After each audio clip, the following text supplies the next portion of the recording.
Hello and a very warm welcome to all of you. I'm Neha Bhardwaj-Alter and this is Game On. Tonight we celebrate India becoming the top chess-playing nation in the world. That's right, in individual sport. When a country starts winning in team events, it shows how brilliant the level is as a group, and it shows the depth the country has in producing top players at the elite level. India have taken that huge leap in chess by winning 2 team gold medals at the Chess Olympiad in Budapest. This is a seminal moment in Indian chess and one that has put India as a chess superpower on the global map. That's right, India's golden generation of chess players delivered one of the most dominant performances in the sport's history at the Chess Olympiad in Budapest, clinching 2 gold medals. In addition to the team victories, D. Gukesh, Arun Erigaisi, Divya Deshmukh and Manipur Agrawal, they earned individual gold medals for their exceptional play. This is how impressive the Indian men's team in the open section was, that they lost just once in 44 games with 27 wins and the rest drawn.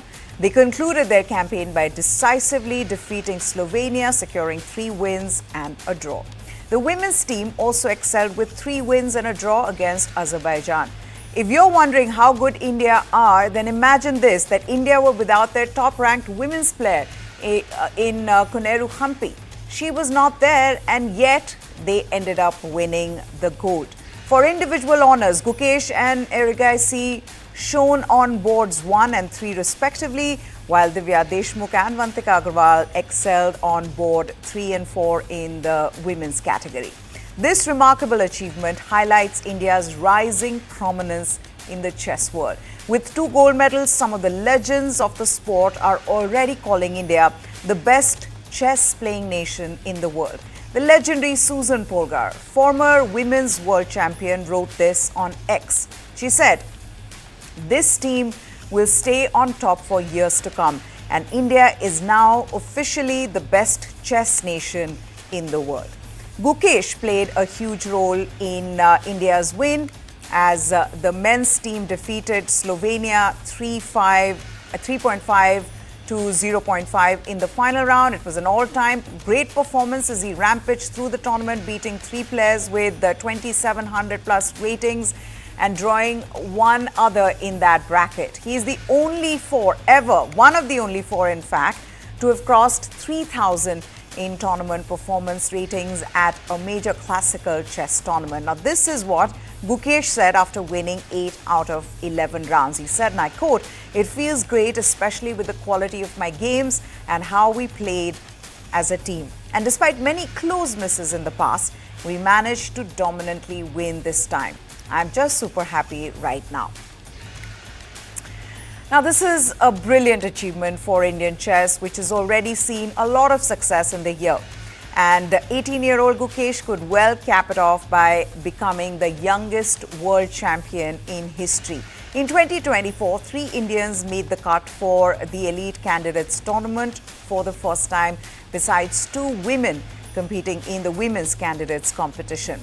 Gukesh, who was then 17, became the youngest ever to win the event.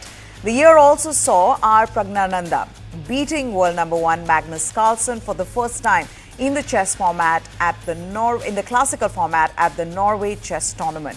Arjun Erigaisi, he is in the top 5 of the FIDE rankings, and he didn't even secure a spot at the candidates event.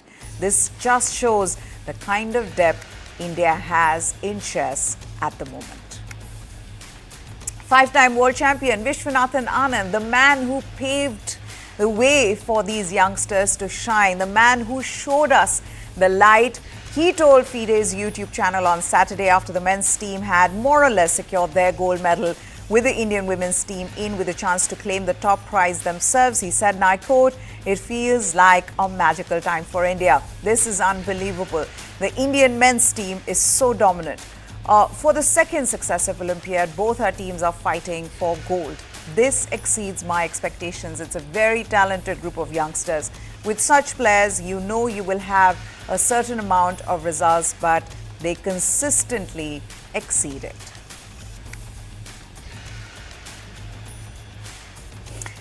Let's move on to football and let's talk about Premier League now. John Stones scored deep in injury time as Manchester City salvaged a 2-all draw with 10-man Arsenal on Sunday to remain top of the Premier League table after a rip-roaring battle against their bitter title rivals. The draw in what was more of a slugfest than a chess match left Pep Guardiola's men with 13 points after 5 matches, while Mikel Arteta's Arsenal are fourth with 11.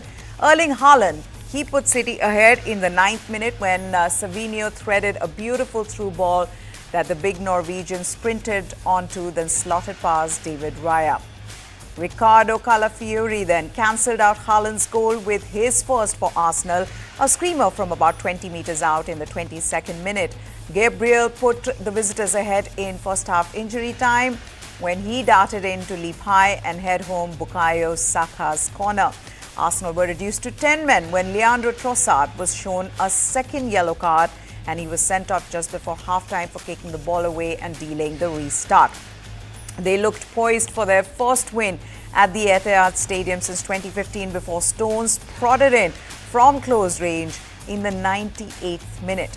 For the second time in 3 Premier League games, Arsenal lost a player to a second yellow card for kicking the ball away.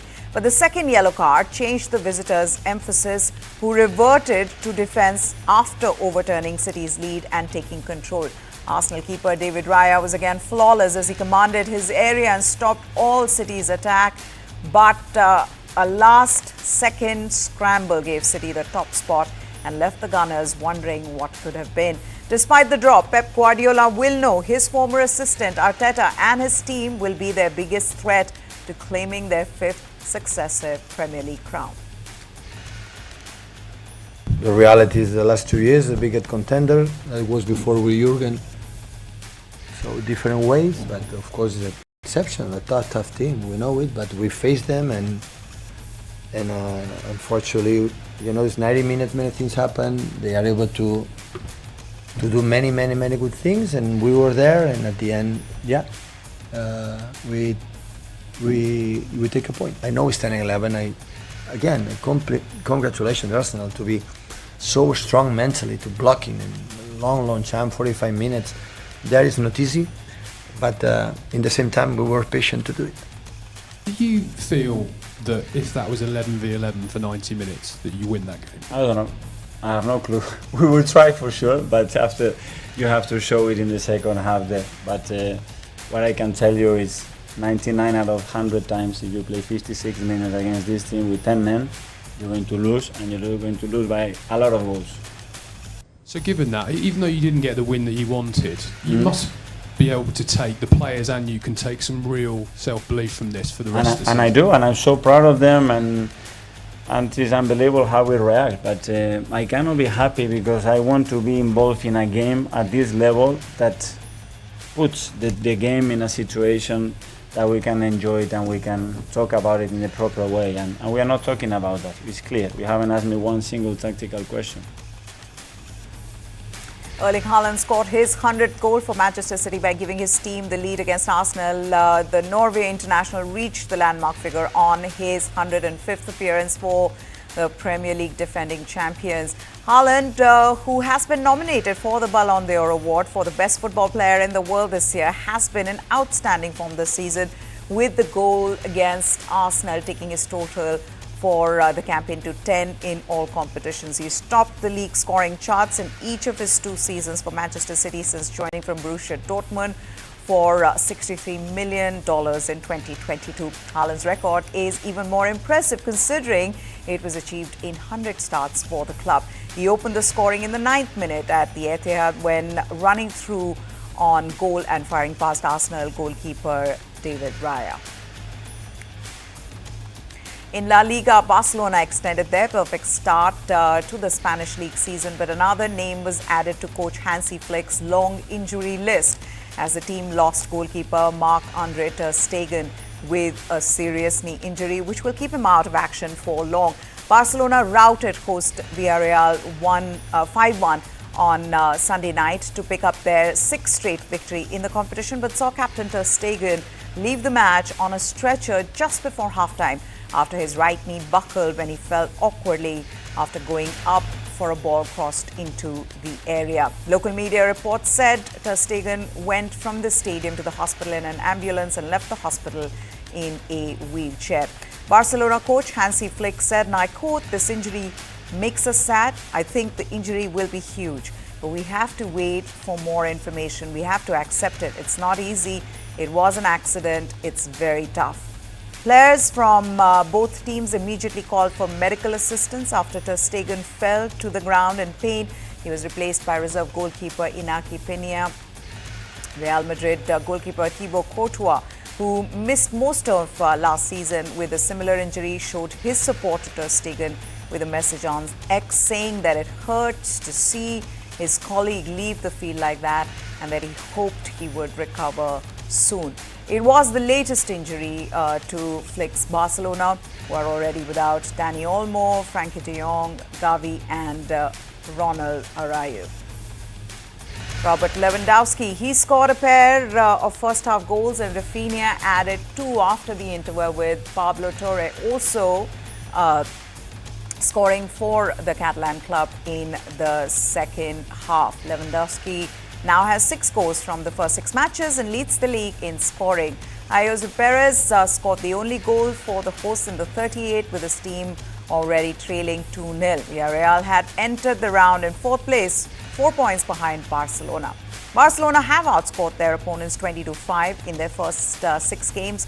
They have a 4-point lead over Real Madrid, who beat Espanyol 4-1 on Saturday. And Barcelona goalkeeper Marc-Andre Ter Stegen is facing a long spell on the sidelines, and the reports that have come in recently after he sustained that injury. Now the club is saying that it is in fact a complete rupture of a tendon in his right knee that requires surgery. Ter Stegen left the field on a stretcher after getting injured in that win over Villarreal on Sunday. Ter Stegen's right knee buckled as he fell awkwardly after going for a high cross into the area just before halftime. Now, Barcelona said that surgery on Ter Stegen's knee was planned for today after tests confirmed that he has a complete rupture in the patella tendon in his right knee. The injury comes just as Ter Stegen had been confirmed as the German national team's #1 goalkeeper after years as Manuel Neuer's backup. Neuer retired from international football after Euro 2024, and coach Julian Nagelsmann, he said Ter Stegen, who's played 42 games for Germany but none at a major tournament, would be first choice in the future. However, he only played 2 Nations League games before his injury. Germany's most recent squad included backup goalkeepers Alexander Nubel from Stuttgart and Oliver Baumann from Hoffenheim. Neither has played a game for Germany. After thrashing Werder Bremen 5-0 in a Bundesliga clash to continue their perfect season, Bayern Munich celebrated with a trip to the Oktoberfest on Sunday. Bayern ran out comfortable winners to move up to 12 points from 4 matches, and with a week to go before their next match against champions Bayer Leverkusen, the league leaders have some time to unwind. The world's largest and rowdiest beer festival, the Oktoberfest, opened its tents on Saturday for the 189th time, with millions of visitors from around the world expected to attend the 2-week party. Bayern forward Harry Kane said that after the fun, the team will get back to serious business next week. It's been a fantastic week. I mean, to score the amount of goals we have and to win the games in the fashion we have has been amazing. So it's been a great start to the season so far. But as always, you know, we just want to continue it. So we enjoyed today here, the Oktoberfest, and then we look forward to next week. With 2 Olympic medals to her name, Manu Bhaker now has revealed her next big goal. Yes, she created history by winning 2 bronze medals at the Paris Olympic Games. And her coach Jaspal Rana was also praised for his role in India's ace shooter's grand success. Now, at a dinner hosted by the Delhi State Rifle Association to honor both Manu and Jaspal Rana, the DSRA had organized that dinner, and they honored them as well as the Indian para shooting team coach Subhash Rana for India's excellent performance at the Paralympics. As focus shifted from competitive shooting in Olympics, Manu then spoke about her dream of pursuing higher academic goals. She is a postgraduate in public administration. She said she wanted to continue her studies. She wanted to enroll for a PhD degree. But when she was asked about what is the motivation behind it, she shared that her mother wants that she should have the title doctor attached to her name. She also credited Jaspal Rana for her successful Olympic journey. On to Laver Cup. Carlos Alcaraz beat Taylor Fritz 6-2, 7-5 to hand Team Europe a 13-11 victory over Team World in the Laver Cup in the last session of the tournament on Sunday. Four-time Grand Slam champion Alcaraz romped through a one-sided first set before finishing off US Open finalist Fritz as Team Europe clinched their fifth Laver Cup title. Team World looked in a commanding position on Saturday when Ben Shelton and Alejandro Tabilo defeated Stefanos Tsitsipas and Casper Ruud to put them 8-4 up. However, captain Bjorn Borg's Team Europe came into the final day of the competition full of fight, and Alcaraz teamed up with Ruud to defeat Americans Shelton and Francis Tiafoe 6-2, 7-6 in the early doubles match to take 3 points and reduce the deficit to 8-7. Team World extended their lead when Shelton beat Daniil Medvedev 6-7, 7-5, 10-7, putting the team captained by John McEnroe within touching distance of a third consecutive title. However, Alexander Zverev gave Team Europe hope when he overcame Tiafoe 6-7, 7-5, 10-5 to send the competition into a thrilling final session where French Open and Wimbledon champion Carlos Alcaraz wrapped up the victory. Next year's Laver Cup takes place in San Francisco with Yannick Noah, Team Europe, and Andre Agassi, Team World, the two captains. So watch out for that one. Right, Britain's Daniel Dubois destroyed Anthony Joshua's dream of becoming a three-time heavyweight world champion with a fifth-round knockout to retain his IBF belt at a packed Wembley Stadium. Dubois dropped his compatriot to the canvas in the opening round with a stinging right hook, the referee delivering a standing 8 count, and the 27-year-old proceeded to tear up the pre-fight predictions as swiftly as he ripped into his opponent. The 34-year-old Joshua took another hammering in round 2, but managed to ride out the storm before round 3 came crashing down around him again. With Dubois landing more fizzing right-handers, Joshua was literally on the ropes before being saved by the bell.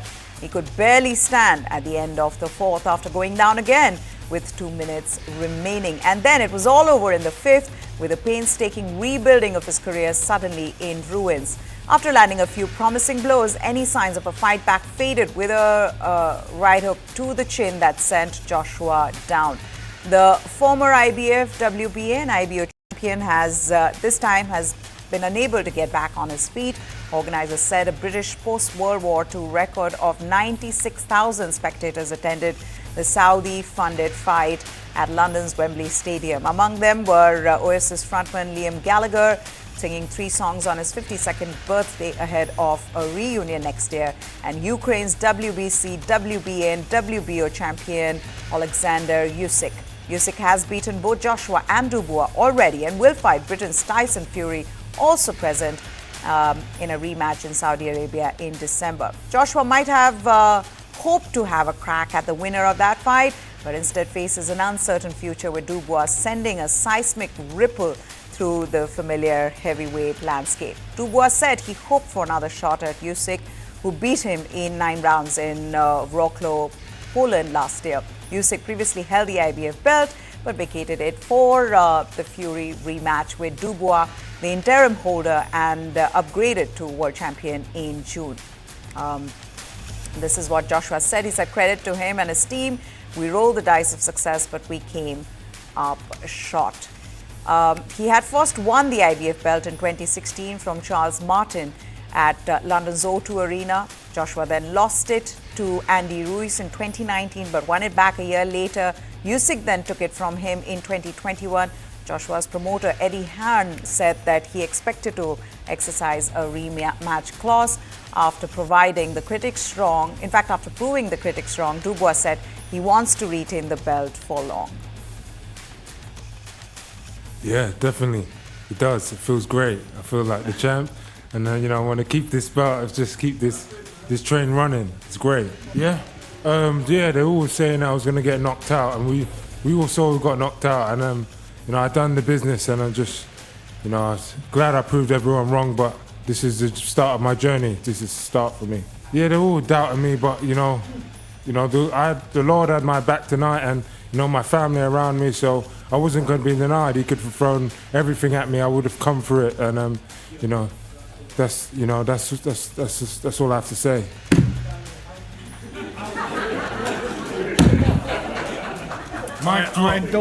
Mic drop. See what happens on the 21st of December in Riyadh. Let's see what the outcome of that fight. Tyson, I believe, will win it. But the fight, I would love to see Daniel lace him up against Usyk again, because I believe that he should have won that fight, and I still believe it wasn't a low blow, and he's shown what he's all about. Firstly, always walk with your head high. We took a shot at success and we came up short, unfortunately. We rolled the dice, man, for the third time. There's 13 world title fights. Not everyone's been successful, but everyone's been fun and entertaining. We're trying to create history for British boxing, and I think we're doing that.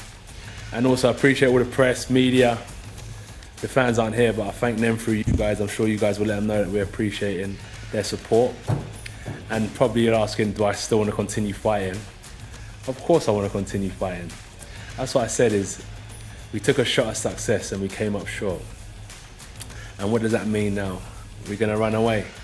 We're going to live to fight another day. And that's what I'm a warrior.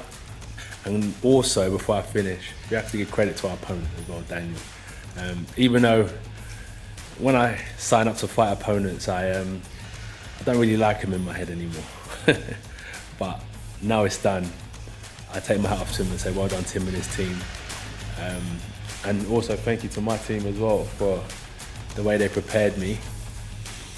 There was a few mistakes in there, but that's the name of the game. Fine margins can cost you at the top level. So thank you. You're nothing if not a warrior in sports, and rightly said by Anthony Joshua there. That's it then on this edition of Game On. Hope you enjoyed it. Goodbye. Thanks for watching.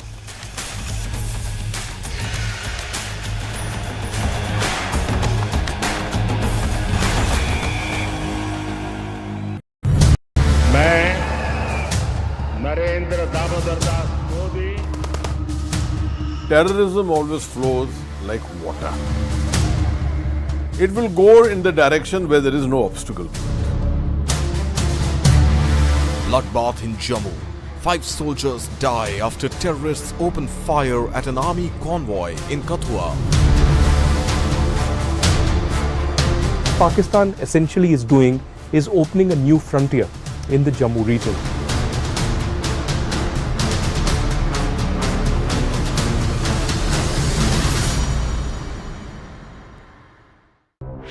This and more.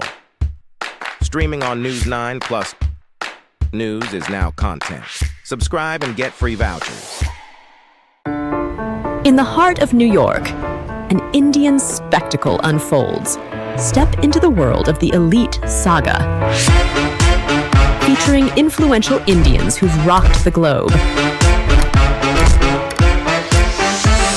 From culinary geniuses. This has been nothing less than a dream. To the wisdom of sages. And which is why success can never be spelled without you. Discover the stories behind the stars. Experience the magic behind the scenes. At the first Indian event at the Statue of Liberty. Watch the Elite Saga streaming only on News9 Plus. Download now.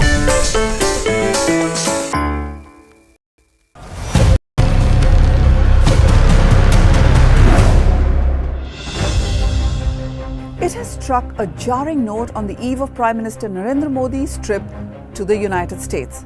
A US court has summoned National Security Advisor Ajit Doval, former RNAW chief Samant Goyal, RNAW agent Vikram Yadav, and businessman Nikhil Gupta for allegedly hatching a plot to assassinate Khalistani terrorist Gurpatwant Singh Pannu. Why has a US court summoned NSA Ajit Doval? News9 Plus decodes. A US court has summoned the Indian government over Khalistani terrorist Gurpatwant Singh Pannu's civil suit, alleging a plot to murder him. Those summoned include the NSA Ajit Doval, former RNAW chief Saman Goel, RNAW agent Vikram Yadav, and businessman Nikhil Gupta. Last year, according to media reports, the US had thwarted a plot to kill Pannu, who holds dual citizenship of the US and Canada. US President Joe Biden's administration later confirmed the development. What are the allegations made in the lawsuit? Well, in the lawsuit, Pannu alleges that Yadav, acting on behalf of RNAW, recruited Gupta to hire hitmen to assassinate him, a plot that was approved by Doval and Goel. The plot, however, was filed as the contracted hitman turned to be undercover American law enforcement agents. How has India responded to the summons? India's Military of External Affairs has described the summons by the US District Court for Southern District of New York as completely unwarranted. Foreign Secretary Vikram Misri has put the spotlight back on the litigant himself. Misri said that when these issues were first brought to our attention, we took action. There is a high-level committee engaged in this matter. It is completely unwarranted case. I invite your attention to the person who files this.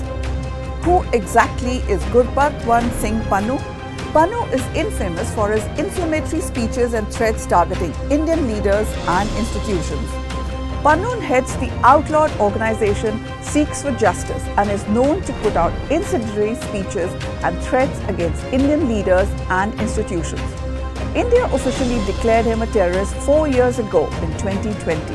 How is the development likely to impact India-US ties?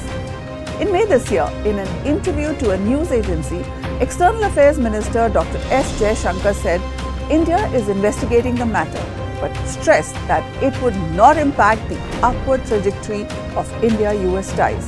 Mr. Jaishankar said the United States brought to our attention certain information in good faith because we also believe some of it has implications for our own system.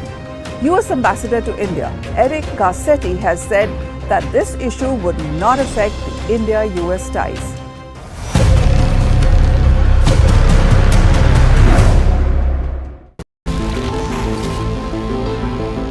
Joe Biden is not going to be the Democratic presidential nominee.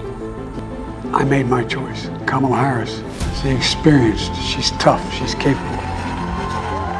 I took on perpetrators of all kinds, predators. So hear me when I say, I know Donald Trump's type. I am the one saving democracy. He has tapped into the fear and anxiety about demographic change in the US.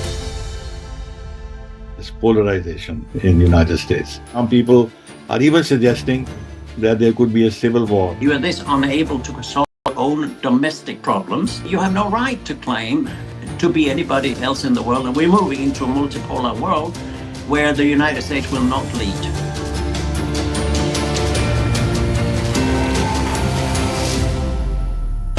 This and more.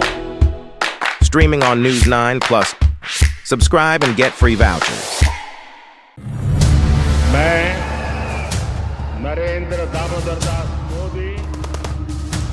Terrorism always flows like water.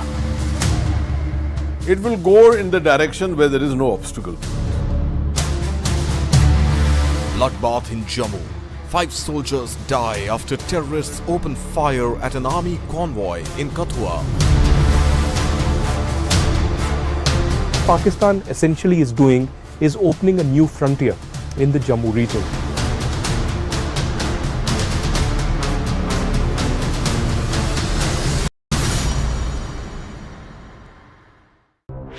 This and more. Streaming on News9 Plus. News is now content. Subscribe and get free vouchers.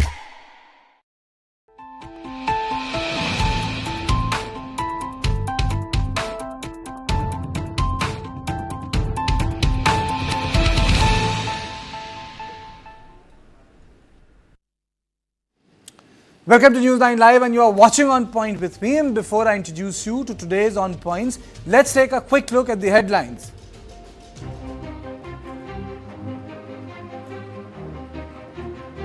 Tirupati Laddu controversy: police prevents former TTD chairman from completing oath rituals at Akhendam temple in Tirumala.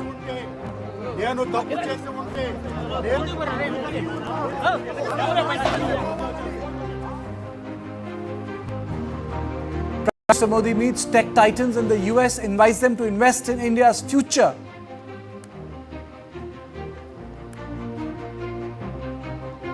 Rahul Gandhi takes a jibe at Prime Minister Modi in Srinagar rally, says PM Modi only talks man ki baat, not kaam ki baat.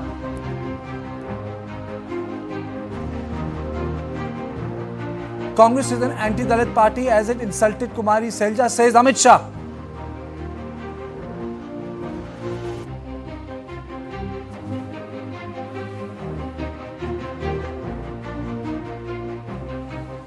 Congress runs in my blood, says Sirsa MP Kumari Selja as she responds to exit rumours.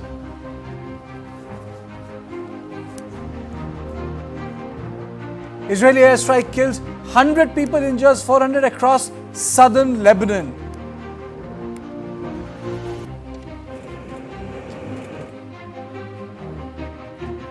Bengaluru woman's murder suspect identified, over 30 pieces of body found in fridge. Congress challenges Kangana Ranawat to prove charge against Himachal government and Sonia Gandhi. Kiran Rao's Lapata Ladies is India's official submission to Oscars 2025.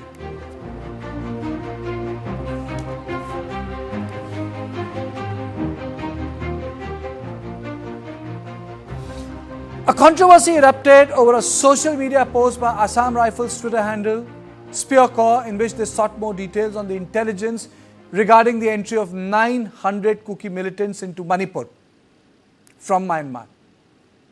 However, the tweet was deleted. The tweet, as you see, went on air. The question is, why did Assam Rifle post and later delete the tweet? On September 20th, Manipur government's security advisor Kuldeep Singh had shared this input in a press conference and said that the intelligence was shared with all the concerned security agencies. Let me play out the bite of Kuldeep Singh to put in reference. Being shared with different intelligence agencies also, because they have to develop it, because once 900 people are coming in a group of 30 each, or less than 30 or more than 30, they will definitely go somewhere, halt somewhere, they will need food and shelter. So all these kind of inputs from various agencies, various intelligence agencies will have to be gathered, and wherever we find that this kind of people are roaming around, that area has to be cordoned off, combing operations have to be done, and then immediately we go ahead with that. Congress Manipur MP Bimol Akhoijam raised concerns about the communication and coordination with the military establishment and security agencies. Bimol Akhoijam said that if the high-level SOG meeting was attended by the IGs of Assam Rifles and other top military officials, then why did the Spear Corps post such a tweet? Let me read the tweet of Bimol Akhoijam. He is Congress MP. Security advisor Kuldeep Singh informed Strategic Operation Group, and it was held on September 18, 2024. SOG was regarding intelligence input pertaining to intrusion of 900 Kuki militants from Myanmar. He mentioned officials attended the meeting and discussed matter in detail. Security officials who attended the meeting included top officials of CRPF, GOC of 57 Mountain Division, of Indian Army, IGs of Assam, Rifle, South and East. Now this is what Akoy Jam had tweeted. If this is the case, why did Spear Corps resort to such posts on social media?